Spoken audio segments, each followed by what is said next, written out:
Welcome to recipes in my way. இன்றைக்கி நம்ம அருமையான சுவையில் ஹெல்த்தியான மேங்கோ ஃப்ரூட்டி தான் செய்ய போகிறோம். எந்த விதமான கெமிக்கலும் சேர்க்காமல் கடையில் வாங்குகிற அதே சுவையில் நம்ம வீட்டிலையே இந்த மேங்கோ ஃப்ரூட்டியை எப்படி செய்கிறது, இதுக்கு தேவையான பொருட்கள் என்ன பார்க்கலாம் வாங்க. 3/4 கிலோ அளவுக்கு இனிப்பான பழுத்த மாம்பழம், புளிப்பு சுவைக்காக ஒரே ஒரு பச்சை மாங்காய், இது எல்லாத்தையும் தோல் சீவிட்டு சின்ன சின்ன துண்டுகளாக நறுக்கி எடுத்து வச்சுருக்கேன். இது எல்லாத்தையும் பேனில் போட்டுக்கலாம். கப் அளவில் 3 கப் அளவு மாம்பழம் வந்திருக்கு.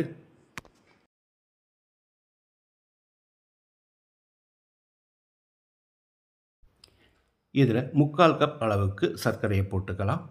சர்க்கரையோட அளவு 150 கிராம். 1/2 கப் அளவுக்கு தண்ணி ஊற்றிக்கலாம்.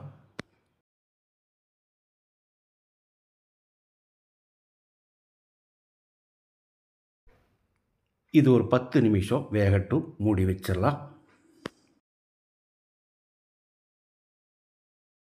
10 நிமிஷம் வேக விட்டுருந்தோம். இப்போ ஸ்டவ் ஆஃப் பண்ணிக்கலாம்.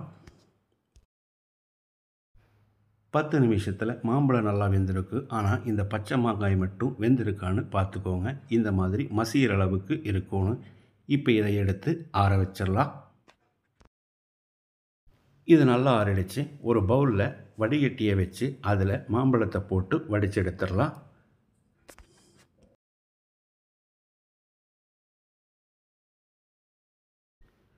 இந்த மாம்பழத்தை மட்டும் மிக்ஸி ஜாரில் போட்டுக்கலாம். சர்க்கரை பாகு அதே பாத்திரத்தில் இருக்கட்டும்.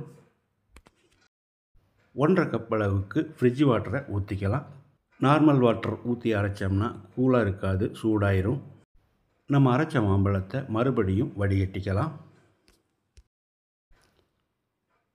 இந்த மாதிரி ஒரு கரண்டியால் நல்லா கலந்து விட்டுட்டே இருக்கணும்.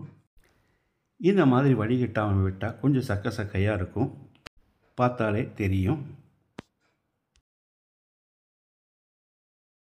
இப்போ இதை மறுபடியும் மிக்ஸி ஜாரில் ஊற்றி ஒரு 2 சுற்று விட்டு எடுத்துக்கலாம்.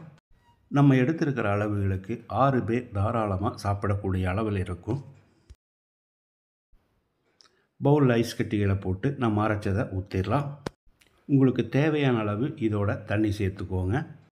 எந்த விதமான கெமிக்கலும் சேர்க்காமல் குழந்தைங்க விரும்பி சாப்பிட்ற மாதிரி நான் செஞ்சுருக்கிற இந்த மேங்கோ ஃப்ரூட்டியை இதே அளவுகளோடு நீங்களும் செய்து பாருங்கள். இந்த வீடியோ பிடிச்சிருந்தால் லைக் பண்ணுங்கள், கமெண்ட் பண்ணுங்கள், ஷேர் பண்ணுங்கள். சப்ஸ்கிரைப் பண்ணாதவங்க சப்ஸ்கிரைப் பண்ணுங்கள். மறக்காமல் பெல் பட்டனை கிளிக் பண்ணுங்கள்.